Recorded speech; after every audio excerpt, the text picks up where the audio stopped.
Story time on how my corso bit me. Story time. So, my corso, he saw a straw on the ground, and when he saw the straw on the ground, he put it in his mouth or whatever. And I seen that, and usually what I do or we do is that we redirect them to another activity, or tell them to let's go outside, or something of that nature, because once he flips to another activity he will drop whatever he has and do that. But I went to redirect him. I told him to come outside. He wasn't listening. So when my last other resort would be to go grab his e-collar. I wouldn't shock him, but I use the sound mode, and that would be usually what would I guess make him better, or make him drop whatever he had. So as I'm going to get the e-collar, my mom goes into the room and tries to use her feet to grab the straw, because he put it on the ground, and basically she went to try to grab it with her feet, like scoot it with her feet away from him. He growled at her, and when he growled at her, I heard it from the other room. And when I heard that, I just ran in there. I ran into the room on bullshit, like basically like ready to fight. I was yelling to the top of my lungs, and I bucked at him, and he growled again, and he took 2 steps forward and did a little nip my finger, the tip of my finger. And when he did that, I noticed that I need to calm down, and I just told him to go outside calmly. He went outside calmly. Before he made it outside, he turned around and we sized each other up. He sized me up on some shit, and I told him to go outside again calmly. He went outside, and I put him in his room for the rest of the night. But I say that to say it's not about the dog, because the dog is a friendly dog, man. Like I couldn't say more about how nice and friendly my big ass dominant breed Cane Corso is.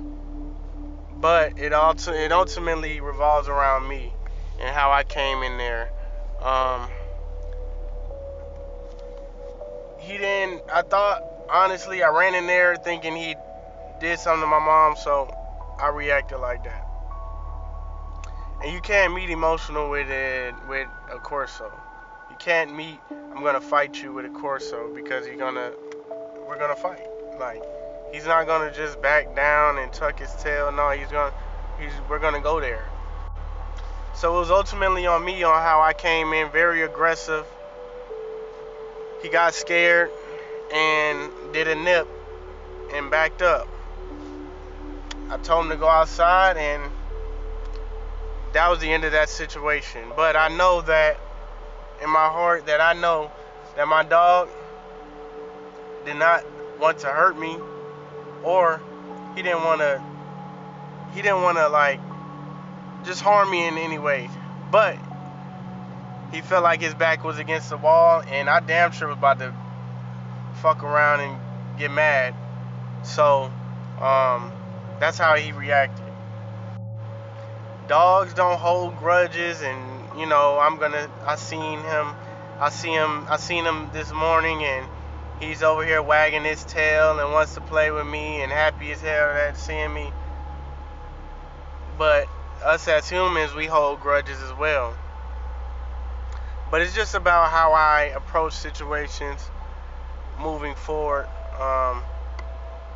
to not get emotional, because it was easy to do that in the moment when I thought that he did something to my mom, but he growled at her, and that was just a warning sign. But that should not be excusable.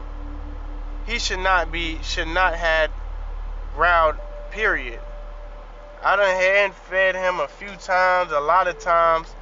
We done went through the hand feeding phase, and I hand feed him at times. You know, we do routines at feeding time to where he works for his food, etc., etc. But he got a little possessive over that straw. Like, it wasn't. He shouldn't have did that. But moving forward, I would just keep redirecting him to a different activity. That's basically what has to happen. Because you can't just forcefully do something to a corso, especially now he's growing old and he's about to be an adult. So he has a mind of his own. So if we want to stay at a cordial level and not grow and mold him into a dog that's scared, then it all falls on how the owner comes and reacts to certain situations. If I would have came in there calmly and told him to go outside, or would have just put the e-collar on him and calmly, and we would have redirected him, that wouldn't have happened. But I came in on the BS, and I was ready to go toe to toe with the dog, and he was ready too, of course. And that was the consequence I was kind of living with at the moment, because I reacted before I thought. So Zeus, is not your fault. It was my fault. But we're going to get you together, buddy. We're going to get you together. He did not eat last night because I did not feed him last night. He did not deserve a meal. But I fed him this morning before I went to work. And that's that, man. If anybody wants to see the bite, this is it here. Of course, I cleaned it, etc., but the teeth went through my skin. I have no doubt that if he really wanted to do that and he latched onto somebody, it was a small nip. This was a small nip. But if he really like chomped down on somebody, he's breaking bones for sure.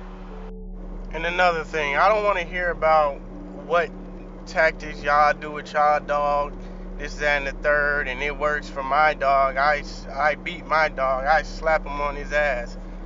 I don't want to hear that, bro, because if you don't have a dominant breed dog, like a Corso, a Presa Canario, a Kangal, one of them, like, I don't really want to hear from you, because that what you can do with a pit bull, or what you can do with a Yorkie, or what you can do with a terrier is not what you can do with a Corso. It's not the same thing. You can't discipline. I know people that slap and punt and hit their dog in the ass and they fold up and submit. That's not the case with these dogs. It's not the case with a Cane Corso or a Presa Canario. You're not gonna think you're about to use scare tactics to make him submit. It's not like that. You gotta meet calmness with the dog. You gotta meet assertive calmness as his leader, and that's not what I did at the moment. And that's what I usually do, but like I said, I didn't think before I acted, and that's just what happened. You feel me? Like, that's what happened. That's why I say it's not the dog's fault. It ultimately revolves and falls on me. And one more thing, I haven't even had my dog for a year. Like, it's been 9 months now, so it's still learning to do with how I train and how I come at him and how he reacts to me as well. I know it seems like we've been together for the longest, but we only been together for 9 months. That's it. So we gonna get it right. We gonna get it together.